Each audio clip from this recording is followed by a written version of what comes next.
And you've stuck by it. In fact, you're one of the few Democrats now who still says, let's defund the police. Are you worried at all that that could hurt some of your colleagues going into the midterm elections? See, the thing about defund the police is we have to tell the entire narrative. People hear defund the police, but you know what they'll say? Say reallocate, say divest, say move. But it's still the same thing. We can't get caught up on the words. People spend more time focusing on the word defund than they spend on caring and addressing the problem of police violence in this country. That was Representative Cori Bush on ABC this morning. What do you think, Batya? Was defund the police done because of its name, or is it the policy itself? So I have to say, going into this, I can never talk about Cori Bush without talking about how incredible her story is. This is a woman who was homeless when she already had children, living in her car. Her experience is the kind that we need more of in Congress, and we have so little of. So it's always a little bit heartbreaking to me when she takes up these positions that to me seem very much sort of aligned with a much more white progressive elite than with the people that I think really look to her for leadership. The defund the police, everything she said would be bad. Defunding it is bad. Reallocating it is bad. Having fewer police officers is bad. Now, I say that with a lot of humility to experiences I'm sure she has had or people she's close to have had with police officers. We know that there's a problem with the police. We know we need police reform. But you only get that by giving people more money. You only get that by incentivizing good behavior. You only get that by, investing, from a variety of different ways, whether it's community policing, whether it's training, whatever it is. That's how you fix those problems that I speak, with a lot of humility as someone who has not faced them myself, and I'm sure she has. But I just think this is not the way. And you see the hypocrisy when she was asked maybe a year ago about her own personal security, which, cost her state, hundreds of thousands of dollars. They said to her, you're saying defund the police, but you have private security. Isn't that hypocritical? And her answer was so, it really left me feeling kind of hopeless because she said something along the lines of, people, I need it. People want to hurt me. People want to kill me. And it's like, well, the members of the Black community are really the vast majority of people struggling with this crime wave, disproportionately impacted by it. And we know from sociologists that the only way you can stop crime is to have more cops on the street. So I feel very conflicted about this. What about you, Robby? Right. I think there are categories of policing where you certainly could do with less of it. I'm not convinced that cops in most schools are doing much good at all. I think they tend to make, first of all, they have performed abysmally in the very rare but occasional mass shooter situations. They performed absolutely abysmally.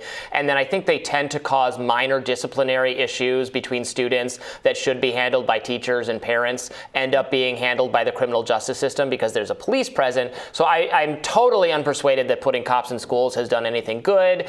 I think the SWAT teams, the tanks, the military type gear that some police departments have gotten that then lends themselves to doing more kind of, military style, no knock raids, banging down people's doors in the middle of the night, the Breonna Taylor type stuff. I think most people see those kinds of police overreach. And then also what, police do when they take your stuff. The civil asset forfeiture needs so much reform. So there are lots of areas of policing where I do really think reform needs to take place. But you're so right in that the street crime we're seeing, the crime that so many people in their communities are worried about in city places where a lot of poor people and people of color live, right? They don't want police totally defunded or gotten rid of or taken out of their neighborhoods because they need policing service needs to be done. So it'll be supplied privately or it'll be supplied publicly. But it is they're a society that cannot eliminate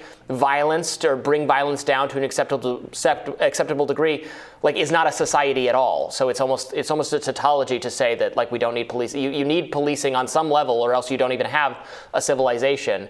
And that that comes through so so clearly when you actually ask people, which is something I know you do a lot of, Batya, ask people to write about their experiences, and outside that elite perspective, they're not saying, they might have criticisms of the police like we do, and they might want different priorities. They might, question some of these things, but they certainly don't want a total disinvestment in the police. Feels like probably a disinvestment just in their communities on the whole, which is not something anyone wants, and I think is where maybe a little bit of this breakdown is. But to be clear, there are a lot of policing practices that I think are abominable and should be reformed, and I certainly understand the visceral frustration that many people have with the police. I felt it, when watching that footage of Uvalde. I mean, I'm like, oh my God, fire all these people. This is abhorrent. This is unacceptable for employees who work for the public, who are paid by the public, to behave this way. But it's so clear that getting rid of the police entirely is not a solution at all whatsoever, and is not something people actually want. Yeah, and I think Cori Bush sort of now sitting in the safety of her sort of privately defended life, right, with her security that's paid for by taxpayers, and contributing to the tension between cops and the Black community, rather than finding constructive ways to resolve that issue, to resolve other issues that contribute to it, whether it's poverty, whether it's, the after effect of redlining. These are all real issues, and I, we complain a lot about how both sides seem to have just sort of thrown up their hands and said, well, we're just going to let this carry on, what's going on in these neighborhoods. It's just, I wish for better, Me too. Me as well. Well, tomorrow on Rising, who knows what the day will bring, but whatever it is, we will be here covering it. Batya, thank you so much for filling in once again. We so appreciate seeing you. Of course. Be sure to like, share, and subscribe so you never miss any of our content. For those of you who like to listen while on the go, we're now available anywhere that podcasts are available. And of course, catch us on the Plex TV app. And we're very excited to announce that as of today, we are on Roku. I am absolutely going to go home today, figure out how that works, and report back tomorrow so that I can advise everyone to go watch us on Roku. Very exciting stuff. We will see you tomorrow. Bye-bye, everybody.